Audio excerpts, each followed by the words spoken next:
Hi everyone, I'm Curtis, owner of 180 Kitchens. Here at 180 Kitchens, we are all about transforming spaces because we know that beautiful kitchens bring people together, especially around food and family. That's why I'm so excited to introduce this special cooking series because we are teaming up with some really cool people right here in our community. Today you will get to see our own Edmonton Elk, Royce Metchie, step out of the stadium and into this kitchen alongside our local ramen chef, Allen Gao of Menya Mori, and he is making waves with incredible flavors. We're proud to support this collaboration, and it's all about community, creativity, and of course, great food.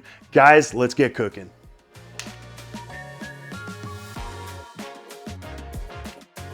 Hey, it's Alan from Menya Mori, and today we're going to be making shoyu ramen with handmade noodles. Tell me a little bit about what you know about ramen. What do I know about ramen? You need noodles, you need soup, and you need toppings. Right, those are actually, they're actually 5 components of ramen. So soup, noodles, topping, you're right. Yeah. But there's also tare, which roughly translates to sauce, and aroma oil, which is kind of like that layer of fat that you see on top of ramen. So like black garlic oil, we have like black garlic oil on top. I was almost there. But soup pretty much encapsulates like the soup, which is the stock aspect of it, tare, which is the sauce, and then the aroma oil. So today we're going to be making shoyu ramen with like chicken, and we're going to have a topping of pork belly and ajitama, which is marinated eggs. So maybe we can start off by breaking down the chicken. Okay, I'll show you what to do with the kind of carcass and body right here. So what we're going to do is we're kind of going to take this, cut down the stomach area, and then this is the chest bone and this is the backbone. So what we're gonna do is we're gonna just break that off and then just make this cut. And in the front over here, we're gonna cut down this chest area, mostly just to expose the flesh. Because if you think about it, when we're making soup, what we want is the most surface area contact. Right. And then I'm gonna do this with this side, but essentially what we want to do is we want to take off all the skin. Because you're going to see in the soup making process, we kind of want to have a different approach when it comes to the fat. We want less fat or more fat? We want the fat to be separated from the meat, so it renders at a different time. So we're going to be boiling everything and then skimming the scum, but we don't want to be skimming off the fat because the fat is like really yummy and delicious. Okay. And that is going to be our aroma oil. So we have our chicken here, and so we're just gonna fill it up. I'm trying not to do like too much measuring because like all the recipes at a restaurant are like pretty exact up to the gram. So if we're just making ramen at home, like we should just eyeball it. Yeah, you got it. We're just gonna add some water. I would just like cover it and then maybe leave like a centimeter or two. Yeah. It's kind of like the old like rice method. You put your finger, measure up to the knuckle kind of thing. Essentially, yeah. It's essentially we're just rice method. So you were saying that you had learned how to make ramen in Japan, and you had studied. It was like the second best shop. Yeah, so I went to Ramen Field to study because so me and my business partner, my wife, we went on a trip to Japan in May, and with the goal of going to this shop called Ramen Field. The master speaks English as well as like just has one of the best shops in all of Tokyo. Yeah. So we went there, we were like completely blown away. And so at the last day of the trip, I messaged the master at Ramen Field to say like, hey, I really want to learn. And so he was like, I really want to learn. I want to like push ramen forward in the city. I want to like make the best ramen I can. I was wondering if I could learn from you. And he was like, yeah, sure, come. I was like, oh man, what time are you available? Like, I'm good this time. And he's like, anytime's good. Yeah. And so 2 weeks later, I went. So I went back to Edmonton for 2 weeks, changed a bunch of stuff at the shop, went back to Japan to study for another 10 days. That's awesome. So yeah, it was like it was pretty eye-opening experience. Awesome. So what's your cooking background? Do you cook for yourself a lot? Yeah. That's awesome. I love cooking. I don't know. Ever since I was young, I've always been kind of drawn into the kitchen, just kind of helping out. Yeah. And I think I was always lucky because I kind of grew up learning Asian, African, and Western cuisines, right? So I don't know. I kind of just, it usually just depends, you know, what I'm feeling. But most of the time it's like this week might be Asian, the next week it might be African. That's awesome. And then, you know, so forth. That's cool. Yeah. So what got you into cooking? I really liked cooking as a kid. My parents, like every time that we would like celebrate, we would, you know, my mom would make something awesome. But slowly over time, I became like a little bit of like a snob, and like I didn't really like what my mom made. So I just started cooking for the family as well. So Yeah. I would start making dinner, and I was like you know, helping my mom out in the kitchen. But it was like a combination of like my mom kind of like being busy as well as like me like wanting to make food. Like just, I don't know, I just like really kind of gravitated towards it. Yeah. And then I took a big break from cooking during like university. I pretty much just like focused on like, you know, getting a degree, and then like after that it was during COVID when I started making ramen again. How long have you been in Edmonton for? This is my first year, so we're going on 3-4 months now. Yeah. That's awesome. Yeah. What's your favorite place to eat? You don't need to say Menya Mori. To be honest, I haven't really tried anything. Damn. Yeah, I haven't Just really too tried locked in. Way too locked in. I got to start going out and trying different places. I heard, Menya Mori. I heard it's okay. I honestly, it's I've heard not good bad. things. It's actually not bad. I've heard good things. So So for our pork belly, so I'm gonna have you take this and then just divide it into 4. So down this way and this way. I'll be honest, I've never ever cooked pork belly by Really? myself. Yeah. It's honestly really easy. Like a lot of people are super intimidated by it, but I think in general it's like, maybe it's because I cook it every single day, but it's like really simple to kind of get good. So what kind of sauce is it? So it's pretty much just like a combination of soy, mirin, and so I'm just lowering down the heat. Soy, mirin, and water. It's just like really, really simple. Like this is not only going to be the sauce that seasons the pork belly, it's also going to be the sauce that seasons our ramen. Okay. So it's going to be the tare portion of our ramen. 1 cup of soy sauce, half a cup of this mirin, and then 2 cups of water into this pot. This being the cup? Yeah, this being the cup. This is just like This is a big cup. it is a big cup. It is a big cup. We're not measuring though. Yeah, we're we are not not. doing precise measurements We're not here, trying guys. to. We're not trying to measure anything. Yeah. So half a cup, right? Half, one. No, and then one half, and then two water. Awesome. See, ramen is easy. Anyone can do it. Ramen's easy, guys. Start this. We're gonna cook this down, and then we can check back on our soup. Yeah. So I think right now is probably a good time to, here. Take a look. This is kind of perfect now. So we can kind of see like that brown scummy bit. Well, we gotta get rid of that. Take this. So what I want you to do is I want you to kind of like jostle this a little bit. Okay. Kind of release that scum, and then just take this lightly. And just put it in this pan. So I'm gonna turn up the heat slightly. Nice. And I think this could use maybe a little bit more water, considering some of the bones are peeking out. So I'm just gonna add All some. that scum. This is not what you want to consume. There's some shops that like really like it though. I don't know. This is a pretty nice kitchen, huh? Yeah, this is a beautiful kitchen. This is a beautiful kitchen. This is what I want my kitchen to look like. For sure. Stay tuned, guys. Give me a couple years. Give me a couple years. See me cooking out a kitchen like this every day. Hell yeah. We should just make a food channel, Honestly, you and I. This is episode 1 of our food channel, by the way. Have you ever been to Elks game? I have not yet. Okay, not yet. we'll Not yet change because that this year. I'm so busy at the shop. Yeah, I don't have exactly. time to do anything pretty much. Like I just go home and sleep. It's pretty brutal. How about this? One day, I take over in the shop for you. I help you close, and then you go to a game. Honestly, Yeah. that'd be really. I would really thank you for that. I'd be really grateful for that. What's your favorite part about ramen? Like when you sit down for a bowl of ramen, what's the first thing you're eating? What's the last thing you're eating? First thing I'm eating was actually drinking soup. Trying the soup first. Respect. Yeah, because I don't know why I heard it, but it's like kind of like a respect thing where like the soup Yeah. is kind of like the chef's, you know, like that's the Yeah. biggest part of the ramen, right? Because they spend like the most hours. That kind of like you say, that's where like most of the hours kind of go. Yeah, So it's exactly. like you gotta respect the soup, Yep. taste the soup, and then I'll have like some of the noodles. But I always need eggs. Yeah, you always need the Always egg. need the egg in there. How many eggs do you add? So Usually let's say they add like 1 egg. like let's say they want is this like a judgment-free zone? Like This is a judgment-free zone. I'll probably add like 3 extra eggs in there. 3 extra eggs. I don't think that's It's because you have to hit protein, right? Yeah, exactly. How many eggs do you want? We're not gonna do 4 today. Let's just do 2. Sounds good. Let's just do We'll, 2. we'll make a couple and then we can Yeah. take some home. I mean, if we have this water boiling, might as well, right? Okay, so I just like to gently drop these in. This one already split, so this one will be a little. That's okay. Sometimes eggs just don't like being boiled. Start the timer there. 7 minutes and 10 seconds. The 10 seconds is like, it seems kind of dumb because like every time I tell like the chefs like, okay, remember 7 minutes and 10 seconds, it's because like the difference between 7 minutes and 7 minutes and 10 seconds is like so many lost eggs.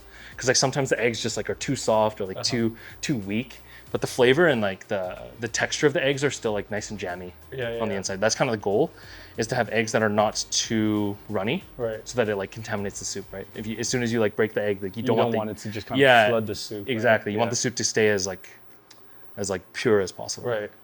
Take this actually and then measure 400 grams of flour. So this flour I just took from the shop. Yeah. Nice. 400 grams of flour and then just add it to your bowl. And then 400 grams of flour and then add it to my bowl. Nice. And for this next part, we're gonna do a 45% water. So I already did the math. It's around 180 grams of water. Mm-hmm.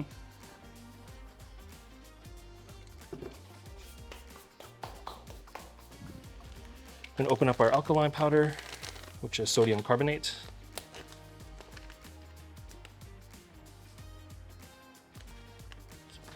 Gonna get some chopsticks. At our restaurant, like all of our chefs are like so good at using chopsticks now, because the only tool that we have in the restaurant is like chopsticks of various lengths. That's all you need. Exactly. Chopsticks and spoons.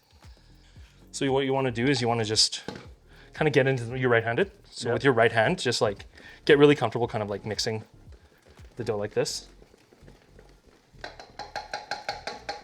Okay, wonderful. So you can just watch me for now. But essentially what I'm going to be doing is I'm just going to be adding a tiny bit of water at a time. And then I'm going to be mixing the dough kind of like this. So add a tiny bit of water.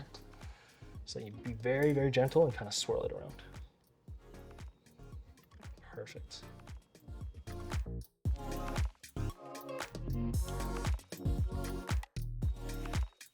Okay, now here's the point where as soon as you start adding any water, you're gonna start getting these big chunks like this. You kind of want to avoid them as much as possible. Okay. To get like even hydration. So I want, here, let me give you a hand. I'm gonna add a little bit of water and then you continually mix.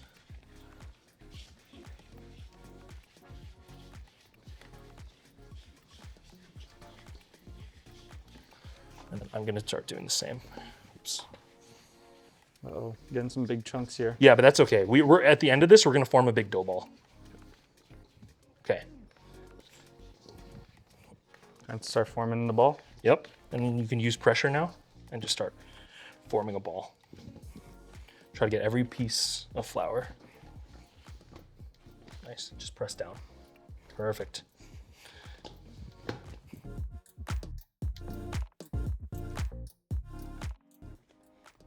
That's a nice dough ball. That's a nice dough ball. Hey, I hope it works. Yeah, me too. Just gonna take this. So just take that wrap and then just make sure that everything is nice and sealed. Just place it in here and we're gonna let it rest. Hokkaido dried kelp. Yep. Basically this is kombu, so give this a smell. It's like, it kind of smells like the ocean. Yeah. So this is essentially what gives a lot of like ramen umami. So basically just take this and just crunch it up into kind of this size pieces. And this is anchovies. This is dried anchovies. So like another word for it is niboshi. Kind of has like a nice fishy flavor.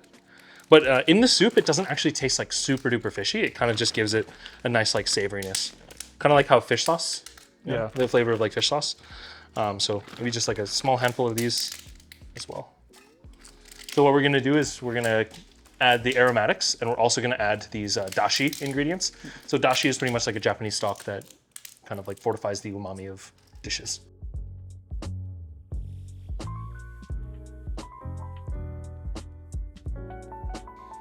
So the first thing you want to do is you want to just squish this down with the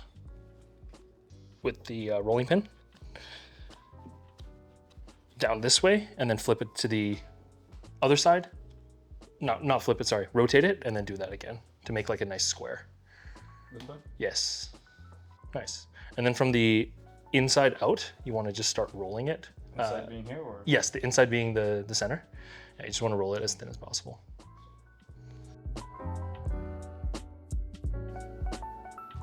How many times a day do you? I do noodles? I don't do this at the shop. At the okay. shop, I make it with a machine. Okay, I was gonna say. Like it's a really big machine. It can make like 100 noodles in an hour. Can you imagine doing this 100 times? There's actually a shop in Tokyo where they make the noodles to order in the exact same way that we did. By hand every Yeah, they're time? insane. Yeah, Every single time? yeah, every single time. That's the whole thing. There's no way. Yeah, yeah, it's pretty hardcore. There's no way.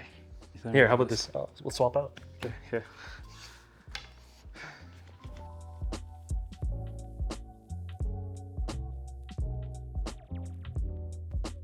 I'm gonna do one more thing of flour, and then I think we should be good to cut. What do you prefer? Do you like your noodles thick or thin? I prefer thin. Yeah. Yeah. And if you prefer thin, then you should cut them. You should cut them thinner, because these are your noodles. Oh, I'm cutting them. Yeah. Oh. We're making ramen. Here you are. Okay. This is perfect. Is that too thin right there? No, that's amazing. I gotta work on my knife skills, like I said earlier. I feel like your knife skills are great. So slow. Oh man, what are you in a rush for? You know? You're right. You can't rush noodles. You can't rush greatness. Yeah. Same And you can even go thinner if you want. We could go thinner. You can go thinner if you want. If you feel like that's the noodle you want to make, you should make it.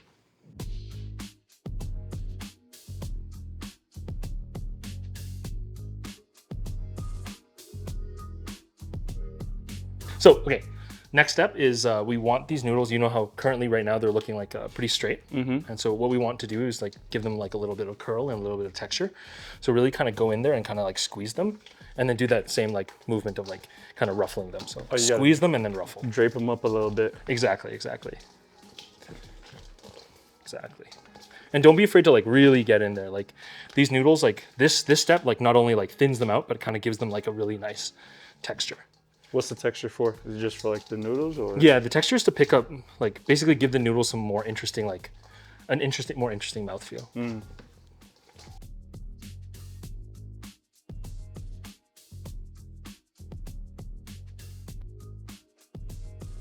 What I'm gonna have you do is take this strainer right here.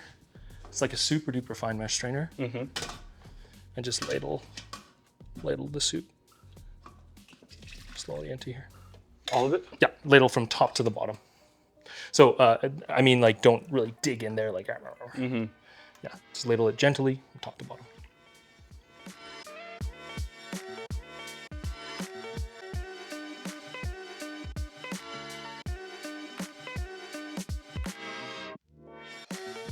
It's a little bit tricky to, but I believe in you. I trust you. At least one of us. Would you trust me to run the shop for a day? I would with maybe like one more day of training, and then I think you should be good. Like, would you consider yourself like a leader? Absolutely. Yeah. I'm not a very good leader, so maybe you can maybe you can like I can offload that responsibility to you, and I can just cut green onions, because I would personally like that.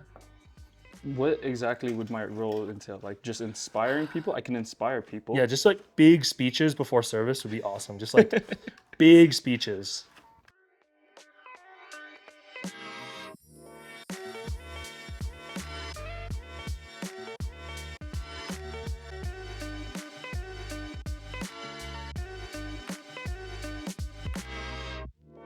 So first thing that goes in the bowl is the tare. So take this with your left hand and with your right hand, do a nice big scoopful like this. Do two of them. 2 big scoops. Yeah, 2 big scoops.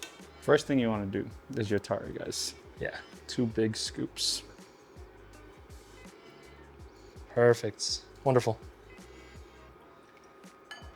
Okay, next thing you want to do is you want to add your soup. Add your soup. Nice big full scoop. Look at that. Third, here, with your right hand, take all the noodles, and then with your left hand, put them in this basket.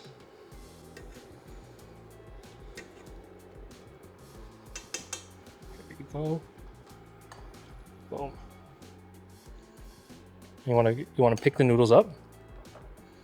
Pick the noodles up and lay them flat. Just that. Try that.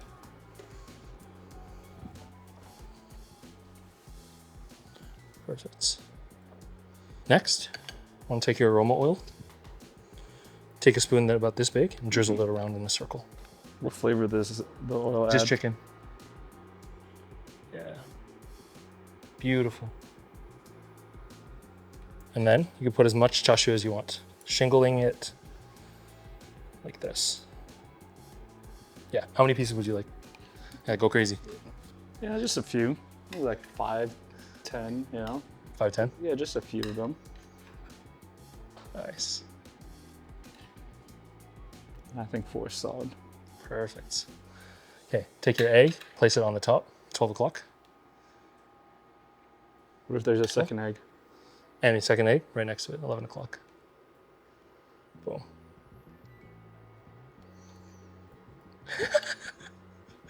Awesome. And then green onions right in the middle. I forgot which one was 11, guys. Take a nice pile like this, put it right in the middle.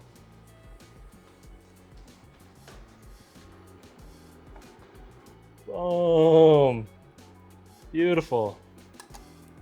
And this is ramen that you made fully from scratch. Mwah, look at that. How's that feel? Feels pretty nice. Okay. It's amazing.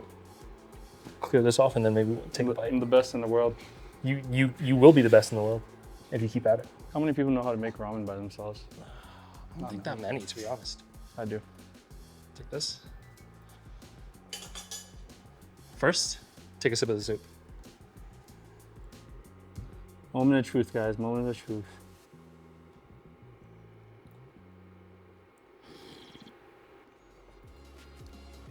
How's that? It's good? Yeah. Mind if I taste it? Yeah. I need a spoon. I need a spoon. Ooh, that is good.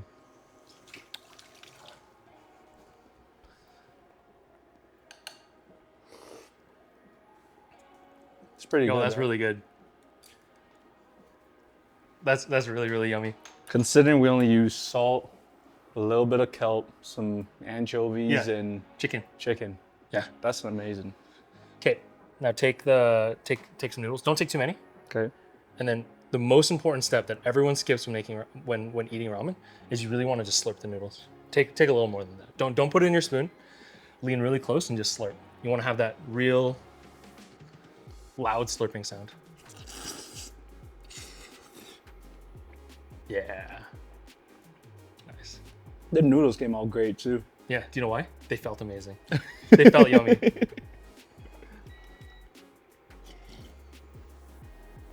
This is yours. Oh my goodness. Yeah, you made this. We did this. Let's go. Next time you'll teach me how to intercept, right? We'll work on that. We'll work on that. Look at that. Ramen by Royce. Ramen by Royce.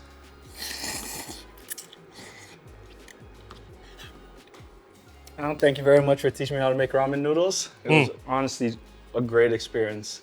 That's why I always want to say thank you for this. Appreciate it. Thank you guys so much. This is the first time I've ever taught anyone how to make ramen, and you're such an amazing student. Please check out Menya Mori. We make everything in-house, and we try our best every day to make the best ramen possible. Thank you so much, 180 Kitchens, for supplying the kitchen and letting us cook here. Really appreciate all the support.